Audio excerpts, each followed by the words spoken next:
Ya, selamat datang dan puan. Selamat datang ke saluran Huako. Ya, sekiranya anda belum subscribe ke Huako channel, sila subscribe sekarang dan sila buka loceng di sebelah supaya anda akan menerima notifikasi daripada YouTube apabila saya postkan video baru saya pada masa akan datang. Dan ni tuan-tuan dan puan, sila subscribe sekarang dan kita tengok berita yang hangat ini sekarang juga. Ya, berita dari Malaysia kini. Belanjawan 2021 DAP cadang pakej rangsangan 45 bilion ringgit. Wow, jom kita tengok. Pakej rangsangan ekonomi tambahan sebanyak 45 bilion ringgit untuk belanjawan 2021 amat diperlukan demi menyelamatkan pekerjaan berikutan kenaikan kadar pengangguran yang tidak dijangka kepada 4.7% dan pengucupan IPI sebanyak 0.5% pada Oktober 2020. Jabatan Perangkaan DOSM baru-baru ini mengumumkan terdapat 748,200 orang penganggur pada bulan Oktober, iaitu peningkatan 0.1% kepada 4.7% pada bulan Oktober berbanding 4.6% pada bulan September.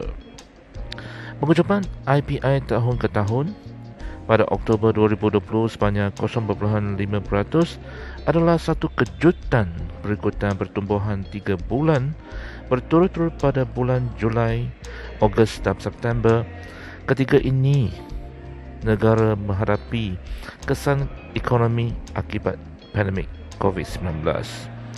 DOSM mengatakan sebelum pengucupan 0.5% IPI pada Oktober 2020, IPI bertumbuh 1.2% pada bulan Julai, 0.2% pada bulan Ogos dan 1% pada bulan September. Ramai yang mengharapkan pengangguran menurun dan IPI terus bertumbuh pada bulan Oktober berikutan pelonggaran sekatan pergerakan COVID-19.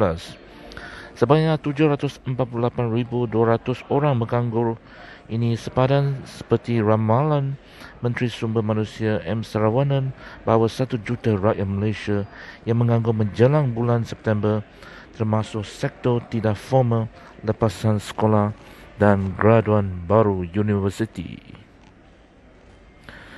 Jelas bahawa pemulihan ekonomi yang diharapkan daripada peningkatan pertumbuhan ekonomi dan perdagangan global telah terbantu di Malaysia dan semakin kurang kesannya.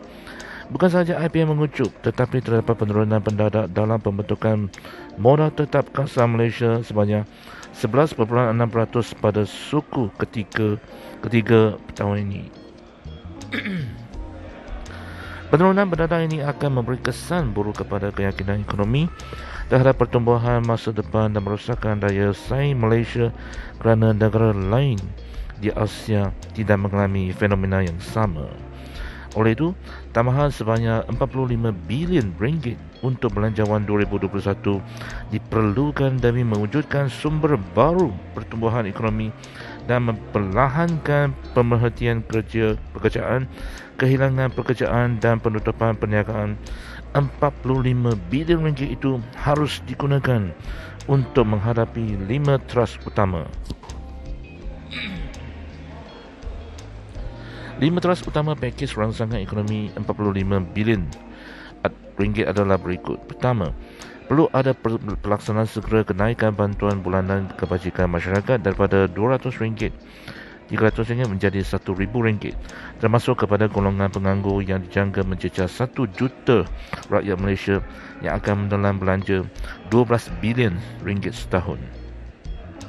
Ini akan menyediakan jaringan keselamatan segera kepada pekerja yang menganggur sepanjang tempoh krisis COVID-19.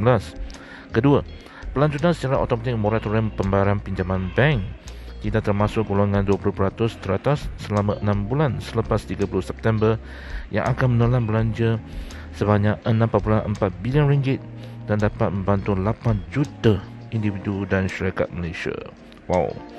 Ini berbanding dengan pelanjutan secara bersasar moratorium pinjaman bank dan bantuan bank sekarang selepas 30 September yang hanya membantu 645,000 peminjam bersamaan dengan hanya 8% daripada 8 juta peminjam sebelum ini. Ini hanya menguntungkan institusi kewangan yang memanjangkan tempoh pembayaran pinjaman. Seterusnya menyebabkan peminjam perlu membayar jumlah pembayaran faedah yang lebih tinggi. Hakikatnya ialah institusi perbankan mencatatkan keuntungan sebanyak 32 bilion ringgit pada tahun 2019 dan walaupun dilandai krisis COVID-19 pada tahun 2020 terus mencatatkan keuntungan tanpa sebuah bank pun mengalami kerugian. Ketiga, insentif pengambilan pekerja untuk jangka masa 2 tahun di bawah skim Malaysia Kerja dengan RM500 sebulan kepada pekerja dan RM300 sebulan kepada majikan bagi mendorong majikan mengambil pekerja tempatan seperti yang dicadangkan oleh Pakatan Harapan dalam Belanjawan 2020. Memperluas skim ini untuk merangkumi sebanyak 600,000 pekerja dan majikan Malaysia akan menelan belanja 13 bilion ringgit. Ini juga dapat membantu lebih daripada 500,000 belia yang menganggur. Keempat, baki 4 bilion ringgit harus dibelanjakan untuk mendigitalisasikan pendidikan termasuk membeli komputer riba bagi menyediakan pembelajaran atas talian bagi pelajar yang tidak dapat menghadiri sekolah. Pendidikan Malaysia mengalami krisis tahun ini apabila pelajar hanya bersekolah selama 4 bulan. Kehilangan latihan sumber manusia tidak dapat diukur. Pelajar Malaysia harus diberi pilihan untuk belajar secara atas talian. Kelima, pemberian kewangan berjumlah 10 bilion ringgit harus diberikan untuk memberi talian hayat kepada bagi perniagaan baru dan sedia ada. Lanjutan pinjaman dan kredit, terutamanya untuk industri pelancongan yang sedang lumpuh. Bagi industri pelancongan saja, untuk 9 bulan pertama tahun ini, Malaysia kehilangan sebanyak 54 bilion ringgit hasil pelanggan pelancongan berbanding dengan tempoh yang sama tahun lalu. Bukan industri pelancongan saja yang bergantung kepada sokongan hidup, industri lain juga turut menderita. Kelosingan kini meningkat terhadap wujudnya pertumbuhan ekonomi yang positif untuk suku akhir tahun ini dan pertumbuhan ekonomi sebanyak 7.5% tahun depan seperti yang diramalkan oleh Kerajaan Persekutuan Perikatan Nasional. Kerajaan harus membantu dengan pakej rangsangan ekonomi berjumlah 45 bilion ringgit yang serupa untuk tahun depan jika kita ingin menjana pertumbuhan ekonomi yang mampan dan menyekat kadar pengangguran merosot kepada paras tertinggi 5.3% sebelum ini pada Mei 2020 semasa kawalan pergerakan seluruh negara COVID-19. Ya, tuan-tuan dan puan-puan, sekian sahaja video kali ini dan kita akan jumpa pada video akan datang. Dan diharap Menteri Kewangan Tengku Zafrul dapat mempertimbangkan cadangan daripada DAP ini. Untuk ini, jangan lupa subscribe ke channel saya. Sekian. Terima kasih. Jumpa lagi.